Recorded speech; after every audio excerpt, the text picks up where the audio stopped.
It's fair to say that the U.S. has been running the world, in a sense, for the last 70 years, since the end of World War II. The U.S. has dominated militarily by creating bases throughout the world, making their presence known everywhere, often violently, while encircling countries like China and bumping up against the borders of Russia. The Middle East is no different, with bases in Iraq, Egypt, Jordan, Kuwait, Syria, and more. Israel acts as a U.S. base to carry out the U.S.'s dirtiest work. The U.S. also controls the world's monetary system by using the World Bank and the International Monetary Fund to penetrate other countries' economies and more efficiently extract wealth through structural adjustments, which in turn forces developing countries to cut welfare and suppress democratic movements. Countries like Iran that don't consent to U.S. hegemony and resist their neo-colonial grip must face sanctions, embargoes, and U.S. guns pointed at their heads. The U.S. does not seek peace. Rather, it seeks war. It needs war to fuel its war economy and to feed the rabid, warmongering corporate elite and government officials. General Butler said it best years ago in his article, War is a Racket, in which he begins, quote, "War is a racket, it always has been. It is the only one in which the profits are reckoned in dollars and the losses in lives. A racket is best described, I believe, as something that is not what it seems to the majority of the people. Only a small inside group knows what it is about. It is conducted for the benefit of the very few at the expense of the very many. Out of war, a few people make huge profits." End quote. U.S. President Eisenhower warned, when leaving office, of the military-industrial congressional complex, this racket, taking over U.S. foreign policy and leading the U.S. on the path of perpetual war. Sadly, we did not heed his warning. It has been one disastrous war after another. Korea, Vietnam, Afghanistan, and Iraq are some examples of hot wars. There have been never-ending proxy wars as well, instigated by the U.S. but without U.S. direct combat, including economic warfare in the forms of sanctions and embargoes, as well as covert coups against other countries' leaders. Take Iraq, for example. There, the U.S. has done it all. After overthrowing President Qasem in the early 1960s, the U.S. imposed economic sanctions in 1991 while bombing nearly every water treatment plant in Iraq. The U.S. Defense Intelligence Agency's prediction that this would cause epidemics of waterborne diseases such as typhus, dysentery, and cholera came true. This was intentional germ warfare. Over 500,000 Iraqi babies under 5 years old died as a result. The embargo prevented Iraq from importing medicine or spare parts to fix the water treatment plants. The Secretary of State at the time was Madeleine Albright. Here is what she had to say about the intentional deaths of 500,000 children. We have heard that 500,000 children have died. I mean, that's more children than died in Hiroshima. And you know, is the price worth it? I think this is a very hard choice, but we think the price is worth it.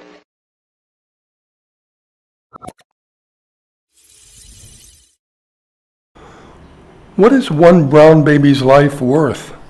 Not much, obviously. Even the question of cost is obscene when talking about human life. The two most recent U.S. proxy wars, which I'd like to talk about today, are Ukraine versus Russia and Israel versus Hamas and Hezbollah. Like all of the U.S. proxy wars, the wars themselves would never have occurred without full U.S. agency and commitment. The U.S. caused these wars through planning, funding, and arming, and they perpetuated them by shutting down criticism and dissent. Mainstream U.S. media act as mouthpieces for elite war planners, yet alternative media manage to fill the void. Let's look at the Ukraine-Russia war first. There's a lot of confusion about how this war began, as the Western media put the blame squarely on Russia. But it's worth listening to Professor John Mearsheimer's account about the origins of this war. Can you give us a thumbnail history taking us back as far as you feel we need to go? Sure. I mean, the Cold War ends, of course, in 1989. The Soviet Union falls apart in December 91. And shortly thereafter, the Clinton administration begins to debate whether to expand NATO eastward. And there's a huge fight that takes place inside the administration. And the Secretary of Defense, the chairman of the Joint Chiefs of Staff, and then people on the outside like George Kennan argue it would be a horrible idea to expand NATO eastward. But inside the administration, basically the liberal internationalists convinced Clinton that NATO expansion is a good idea. So in 1994, we decide, the United States, to expand NATO eastward. The first tranche of expansion takes place in 1999, and that includes Poland, Hungary, and the Czech Republic. Then in 2004, the second big tranche of expansion takes place, and that includes the Baltic states, countries like Romania, Bulgaria, Slovenia, Slovakia. And in both the 1999 case and in the 2004 case, the Russians scream bloody murder. This is unacceptable to them, but they're not in a position to do anything to stop it. It's ultimately not that threatening. So those two expansions take place. Then the fateful decision is made in April 2008 that NATO is going to bring Ukraine and Georgia into the alliance. And the Russians make it unequivocally clear at the time that that is not going to happen. Let me just stop you. When does the United States Ambassador Bill Burns, now the head of the CIA, send his famous "Nyet means yet" cable to the State Department, which eventually was released by Julian Assange? That's in the spring of 2008, at the same time as the Bucharest decision. The NATO summit at Bucharest is where NATO says that Ukraine and Georgia will be brought into the alliance. And of course, Bill Burns, who's now the head of the CIA, was then the U.S. ambassador to Moscow. So he was right in the thick of things. And he wrote a memo to Condi Rice, basically making it clear that this was the reddest of red lines, or the brightest of red lines for the Russians. And nevertheless, we persisted. And so that was in April 2008. Very important to understand that in August 2008, a few months later, a war breaks out in Georgia, between Georgia and Russia, over this very issue. So the trouble starts immediately, although not with Ukraine. The crisis with Ukraine breaks out in 2014, February 2014. And as you remember, that's when the Russians take Crimea and the civil war in the Donbass breaks out. And then you go from 2014 up until February 2022. So if you think about it, there's an 8-year period between when the crisis starts, February 2014, to when the actual war that's now going on starts in February 2022. And I would just add one final point. After the crisis broke out in February 2014, instead of backing off and trying to work out some sort of accommodation with the Russians, what we do instead is we decide to arm and train the Ukrainians. And in effect, by 2021, a year before the war, it's quite clear that Ukraine has become a de facto member of the alliance. It's not a de jure member, but it's a de facto member. And the Russians are panicking and trying to work out a deal or some sort of arrangement so that Ukraine will not become part of NATO. But we refuse to negotiate with them in a serious way. And the end result is you get the war in February 2022. I'd like to add that one primary motivator for including so many new NATO countries was that they each had to upgrade their militaries with modern U.S. armament. This meant arms sales and huge profits for the military-industrial complex. Otherwise, NATO itself is a relic of the past and is no longer useful, except maybe to intimidate. Another thing I would add is that the U.S. had promised Gorbachev as part of the agreement for the unification of Germany, that NATO would not expand eastward by even 1 inch, a promise we broke. Russia does not want a NATO army on their border, just as the U.S. would not want the Russian army on the Mexican border. That's reasonable, yet the U.S. does not behave reasonably. One last point is that although the Ukrainians have lost the war and over 500,000 Ukrainians have already been killed, Biden's administration does not want to concede defeat and engage in dialogue with Russia because this is an election year and a defeat would cost them votes. How many more Ukrainians will die before the election is over and the U.S. can walk away from its supposed ally? The U.S. has used Ukraine as a battering ram against Russia, as a means to overthrow Putin. Why?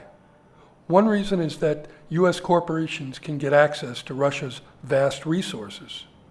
War is a racket. It's about money. 500,000 dead Ukrainians don't matter. The cost is worth it. Next, I'd like to look at the war between Israel and Hamas and Hezbollah. I recently learned that half of all Americans think that Palestinians are occupying Israel and are the aggressors. I cannot change brainwashed minds here, but I can clarify a couple of things.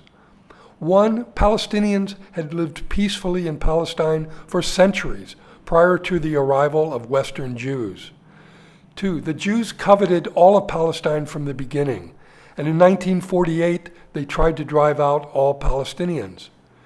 They have continued to steal more and more land and resources, violations of international law.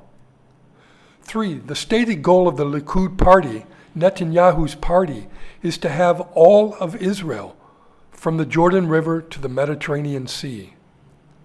And finally, this so-called occupation of Palestine was always thought of as temporary, as occupations are supposed to be, and that a Palestinian state would eventually be created.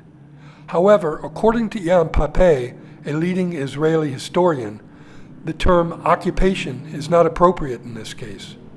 Here is what he said.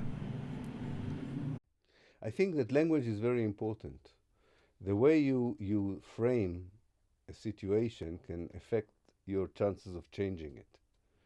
And I think we, in the West, and not only in the West, we have been framing the situation in the West Bank and the Gaza Strip and inside Israel with the wrong dictionary, with the wrong words. For example, occupation always means a temporary situation. And there is an international law which adapts itself to situations of occupation. But, and you think that the solution for occupation is the end of occupation. The military goes back to the other country. But this is not the situation, neither in West Bank nor in Israel or the Gaza Strip. This is colonization. I suggest, although it sounds like an anachronistic term in the 21st century, I think we should understand that Israel is colonizing Palestine.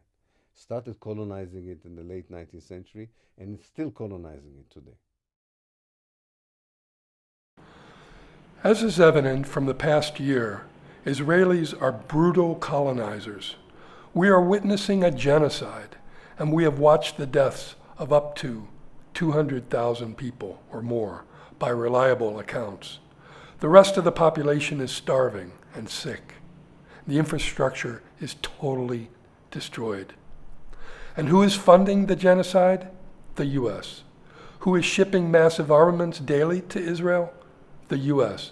Who refuses to condemn the genocide? The U.S. Who has vetoed UN resolutions against the genocide? The U.S. It's obvious who is responsible for this genocide. One phone call to Netanyahu could stop the slaughter, but the U.S., itself a colonizer at heart, identifies with this Israeli brutality. They speak the same language in a sense. Not to mention that the arms industry, as well as politicians receiving Israeli cash from AIPAC, are thrilled. It's a racket. Let's take a look at one of the latest Israeli attacks on unarmed civilians in Gaza.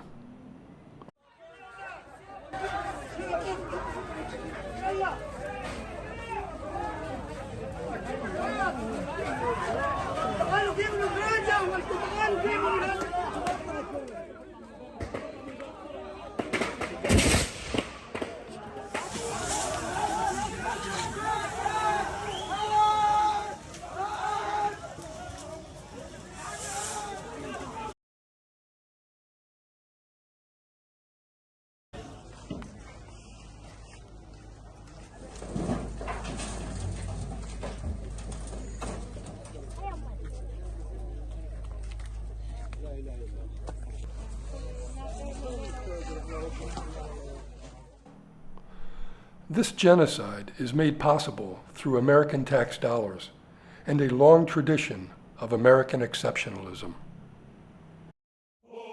Can you see by the dawn's early light what so proud